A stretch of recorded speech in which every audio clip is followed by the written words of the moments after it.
ரசிகர்களே, நான் உங்களோட கோவிந்தராஜ் கோமாளி பேசுறேங்க. அபீஸ் தெருக்கூத்து வீடியோ உடனே வந்தடைய சப்ஸ்கிரைப் பண்ணுங்க, பக்கத்தால பெல் பட்டனை கிளிக் பண்ணுங்க. மயான சுடலைக்கு வந்து விட்டோம். இப்பொழுது எஜமான் கட்டளையிட்டபடி சுடுகால் பிடித்து மயானத்தில் பிணங்களை எரித்துக் கொண்டிருப்போம்.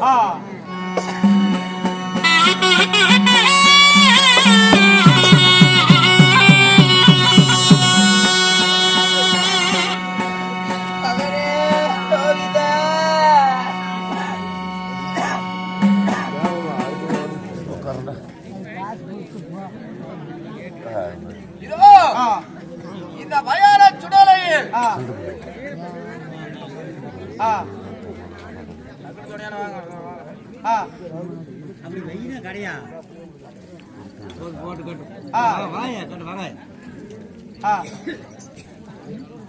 இதோ என் மகனை சந்தன கட்ட வெட்டி குங்கும கட்ட வெட்டி மயானத்திலே வெடிக்க போறேன். மகனே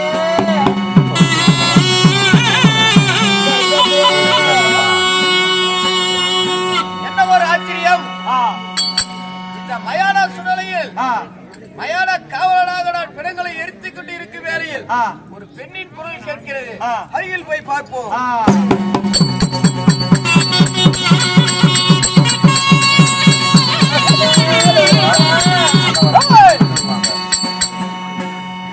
என்ன ஒரு ஆச்சரியம்!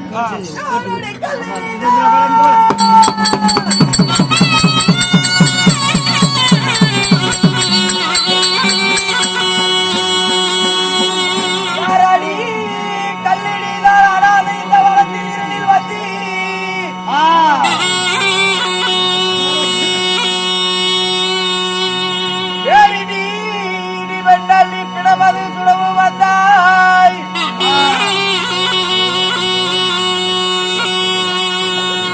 ஊரடி நீ யார் என்று உண்மையாவும் முறையாமல் விடமாட்டேன்.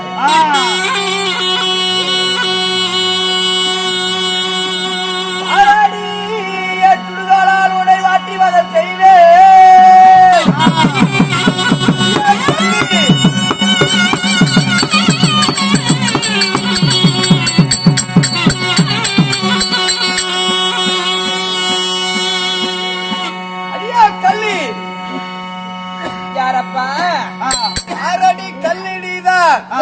இந்த சுடலையில பேரிடி மின்னல் பிணமது சுடவு வந்தாய்.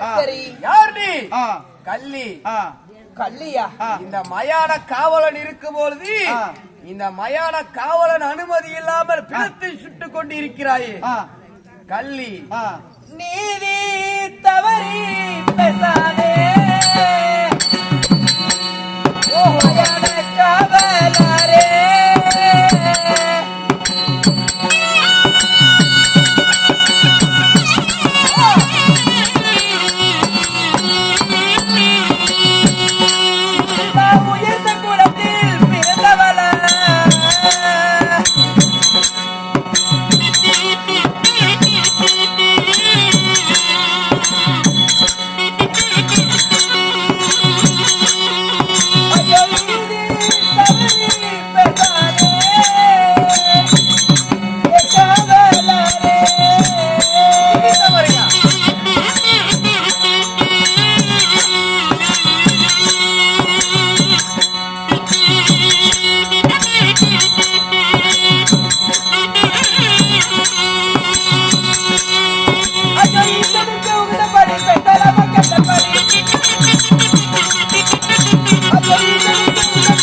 காவலரே. நீதி தவறி பேசாதே. நான் உயர்ந்த குலத்தில் பிறந்தவள். பாடிங்கிறது போடிங்கிறதோ நீதியா? ஆமா. நீதி தவறி நான் பேசுகிறேன். நீதியை பற்றி என்னிடம் பேசுவதா? நீதி நேர்மை கடமை கண்ணியத்தோடு இருப்பவன் நான். நீதியை பத்தி நீ பேசுகிறாயா?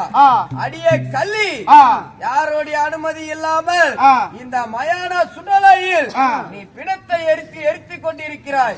என் அனுமதியின்றி இந்த பிணத்தை நான் எரிக்க விட மாட்டேன். நாங்கள் அனுமதி எதற்கு? மயானம் என்பது அனைத்துக்குமே சமம்தான். மயானம் என்பது சமம்தான். இந்த மயானத்தில் கட்டணம் உள்ளது. கட்டணம் உள்ளதா? அப்படியா? ஐயோ, எனக்கு கையிலையோ காசு இல்ல.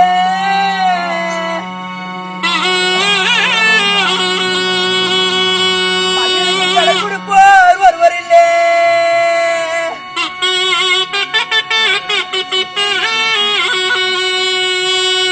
கையிலையும் காசு இல்லை, கடன் கொடுப்போர் ஒருவர் இல்லை.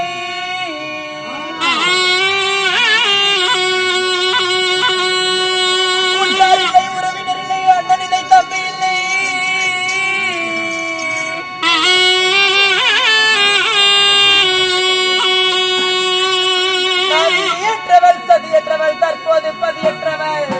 என் மகனை தகுதி செய்வதற்கு கொஞ்சம் இடம் கொடுங்கள். கவலை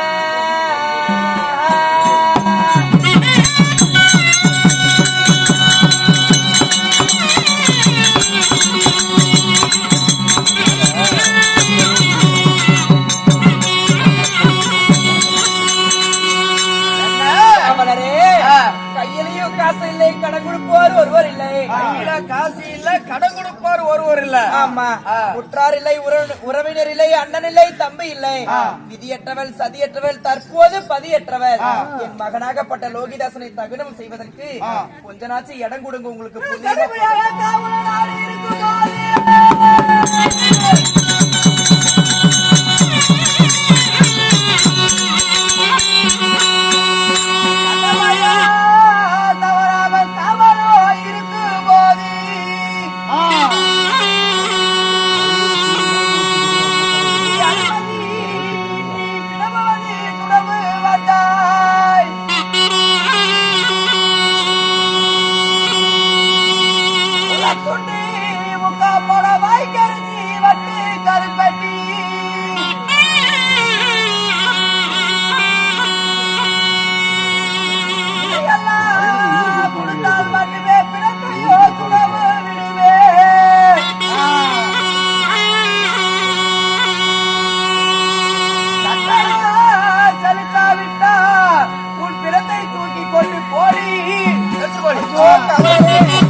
அனுமதி இல்லாம நீ பிணத்தை சுடவும் வந்த. உன்னிடத்தில் வாதியது நீ யாரா இருந்தாலும் என்னவா இருந்தாலும் எனக்கு என்ன? நீ இந்த மயான கடமை தவிர இந்த மயான கடனை நீ கட்டுனா மட்டும்தான் இந்த பிணத்தை நான் சுட விடுவேன்.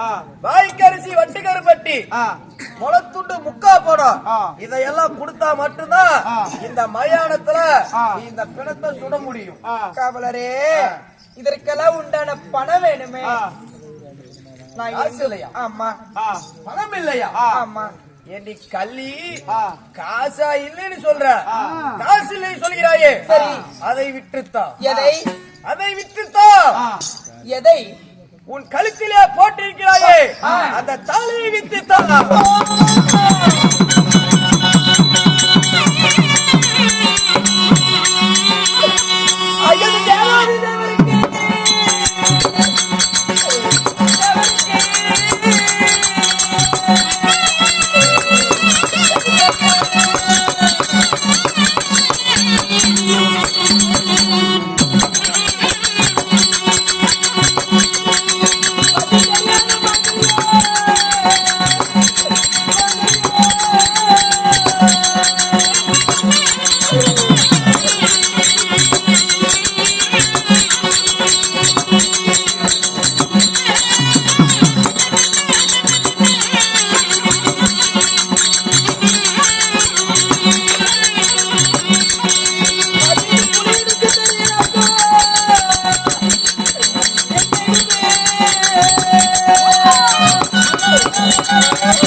தாலி இந்த பறையனுக்கு இந்த புலியனுக்கு தெரிந்து விட்டதா? மயான காவலனுக்கு தெரிந்து விட்டதா? தெய்வமே, நான் புலையனா? நான் புலையனா? நான் பறையனா? நான் புலையனா? இறைவா,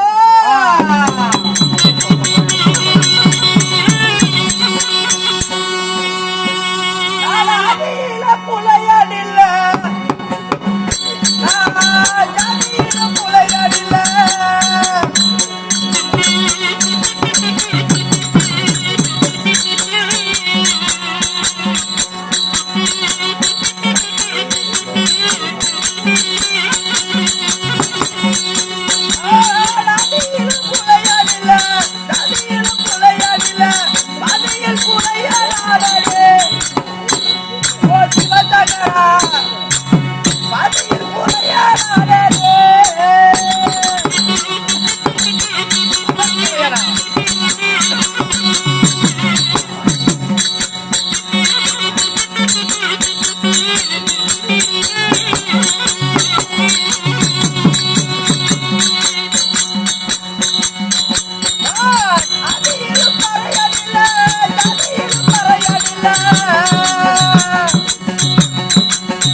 நான் பறையனா?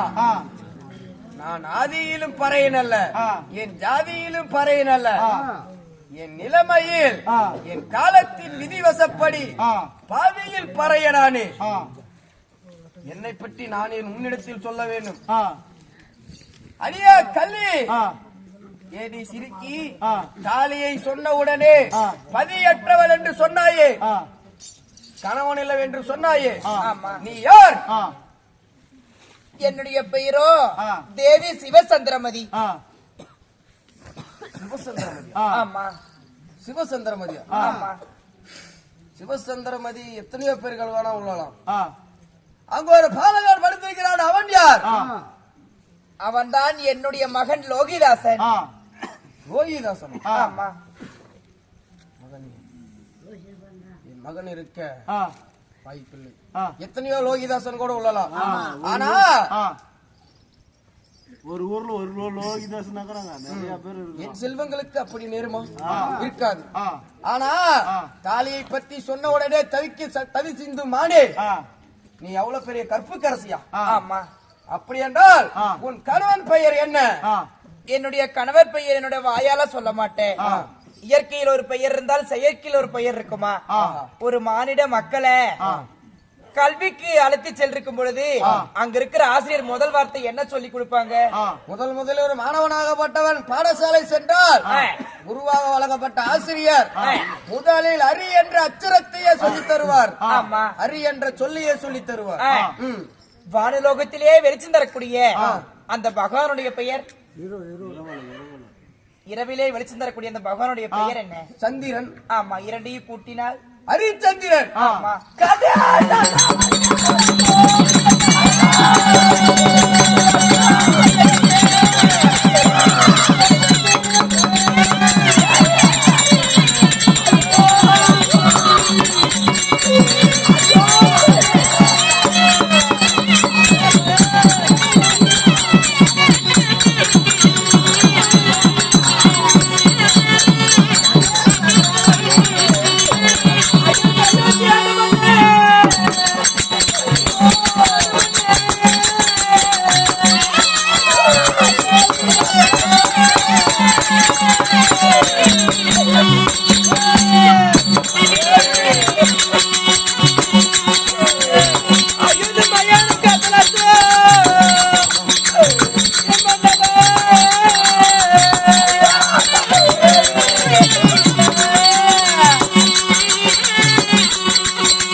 அயோத்தி ஆண்டமண்ண இந்த மயான காத்த விதியாச்சா வெள்ளி காசு குடுக்கும் கையா, உங்களுக்கு பிணங்காசு பிடிக்கலாச்சா தேவி பண்ணா, உங்களுக்கு செங்கோல பிடிக்கும் கையா, இந்த பிணங்கோல பிடிக்கலாச்சா பண்ணா.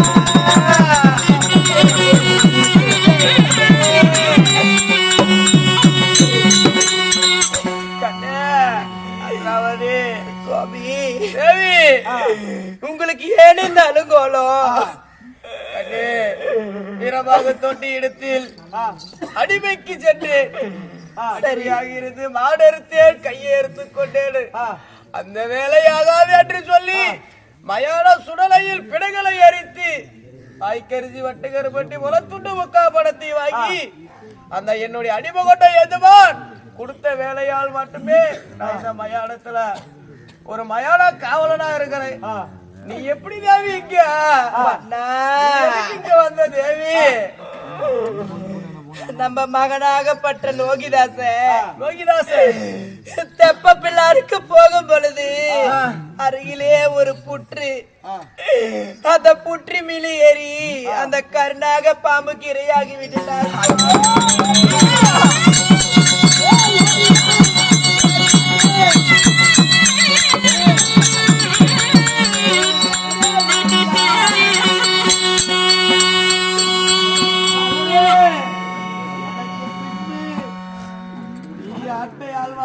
என் மனதிலே மனைக்கோட்டை கட்டி வைத்திருந்தேன். மாண்டு மடிந்து விட்டாயாடா செல்வமே லோகிதா.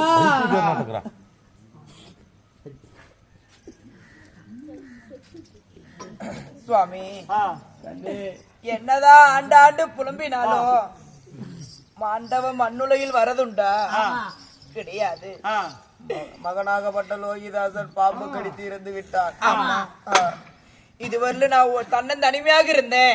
என்னோட மக இறந்து விட்டா, நான் மட்டும்தான் தகனம் செய்தேன் என்று என்னோட மனசுல கவலையோட நான் வாழ்ந்து கொண்டிருந்தேன். இப்ப நீங்களும் எனக்கு துணையை நீங்களும் கணவரும் வந்துட்டீங்க. நாம் இருவரும் சேர்ந்து நம்ம மகனை தகனம் செய்யலாம் சுவாமி. தேவி, ஒருபோதும் என் கடமையை நான் தவற மாட்டேன். அப்படியா? ஏனென்றால் சரி, வாய்க்கரிசி வட்டு கருப்பட்டி அது எனக்கு வந்து சேரும். அது எமக்கு வேண்டாம். முளத்துண்டு முக்கா போலம் என் எஜமான் கஜானாக்கு போய் சேர வேண்டும்.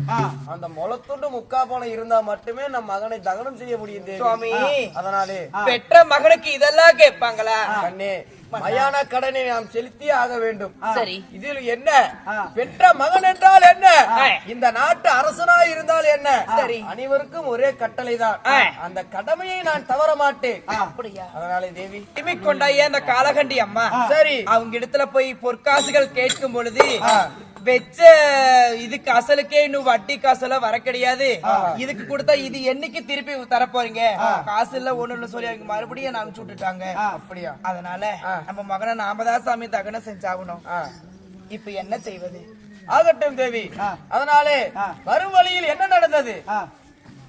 வரும் வழியிலே என் மகனாகப்பட்ட லோகிதாசன் மாண்டு மடிஞ்சு விட்டான் என்று இதோ நாட்டில் உள்ள மக்கள்கள் அனைவரும் நம்ம அடிக்காசை ஏந்து வந்தேன்.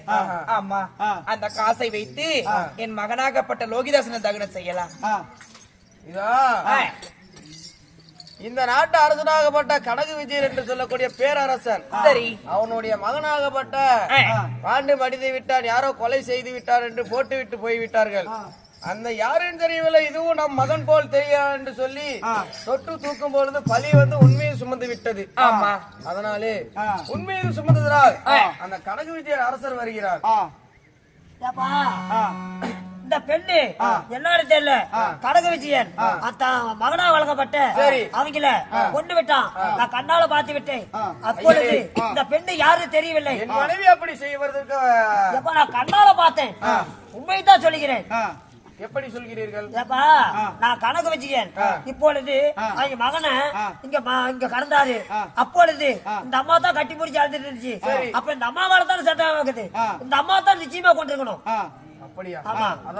அதனால இந்த அம்மாவை இப்பொழுதே வெட்டுங்கள். அரசனோட கட்டளை. அரசனோட கட்டளையா? கண்ணே தேவி, சுவாமி, என்ன நடந்தது தேவி? நான் ஒன்றுமே செய்யவில்லை சுவாமி. அம்மகன் போல் ஒருவன் இருந்தான் சொல்லி அவனை தொட்டது ஒரு குற்றமா? ஆமா. பழி உன் மீது வந்ததா? ஆமா சுவாமி. அரச கட்டளை எப்படி என்றால் உன்னை வெட்ட சொல்லி உத்தரவு வந்துள்ளது தேவி.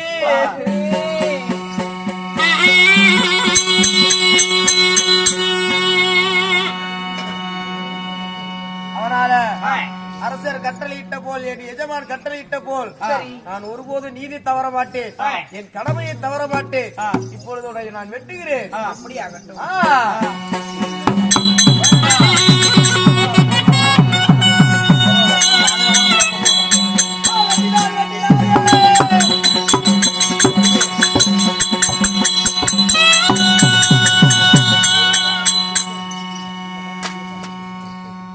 தேவி, சுவாமி, சந்திரமதி, நான் உன்னை கத்தி எடுத்து உன்னை கழுத்திலே வெட்டும் பொழுது சரி, உன் கழுத்திலே மலர் மாலையாக மாலை விழுகிறது.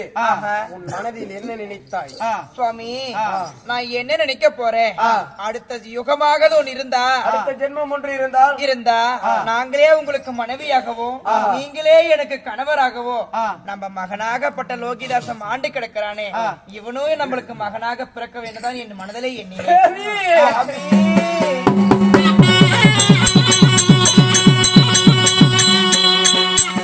கடைசியில் சாகும் தருவாயில் கூட இந்த கணவனே நான் உன்னை வெட்டறேன். அதே கணவனே எனக்கு அடுத்த ஜென்மத்திலே வேணும்னு நினைக்கிறிய? நீ அல்லவா கற்பு கரசி.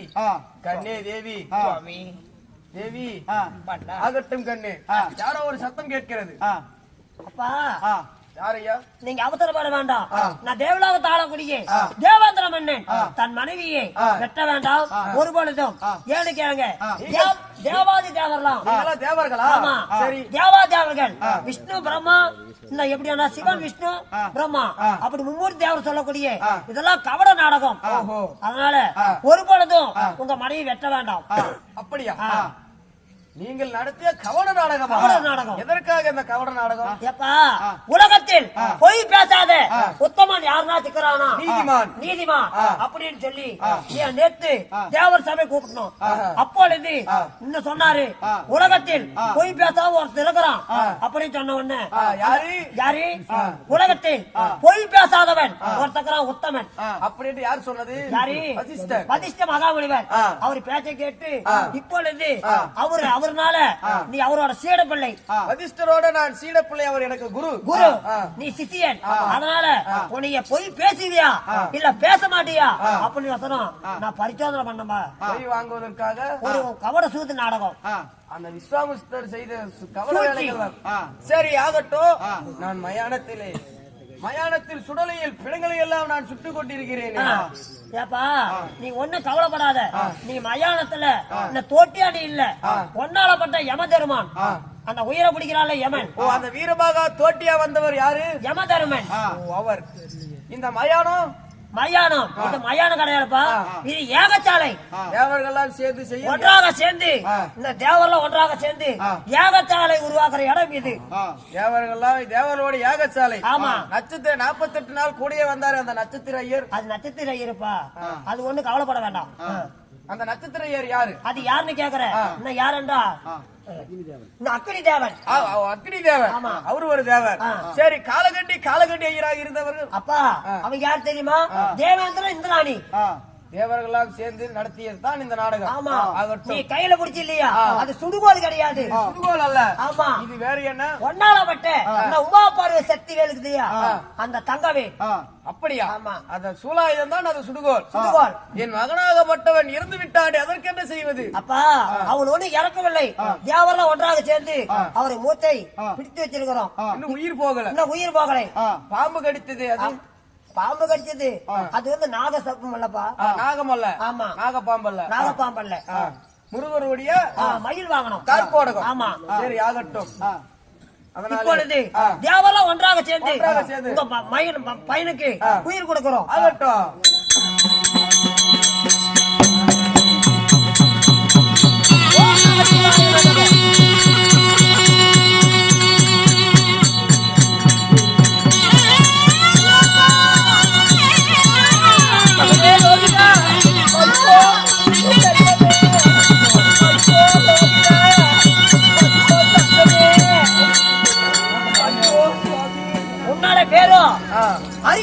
ஹரிச்சந்திரன். இத்தனை நாளே ஹரிச்சந்திரன்.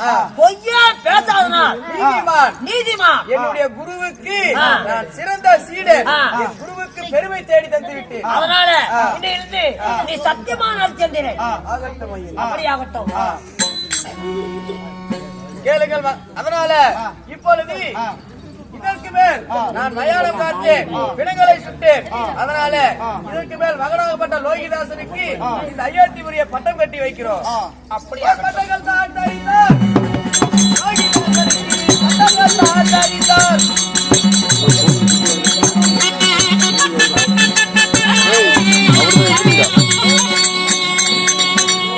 இன்னும் ஹரிச்சந்திர மயான காண்டம் லோகிதாசனுக்கு பட்டம் கட்டியதோ விக்கிரமாதித்தன் கதையில் ஒரு பாகமா அழகக்கூடிய ஹரிச்சந்திரன் மயான காண்டம். இல்லை என்றால் சிவசந்திராமதி வேலை பாகம். எங்களுடைய நாடகம் இனிதே முடிவடைந்தது. ஆடினோம், ஆடி முடித்தோம். நாடகம் முட்டியற்றது. எங்களுடைய நாடகம் உங்களுக்கு பிடித்திருந்தால் அனைவரும் ஜோரா கைத்தட்டுமாறு கேட்டுக்கொள்கிறோம். நன்றி, வணக்கம்.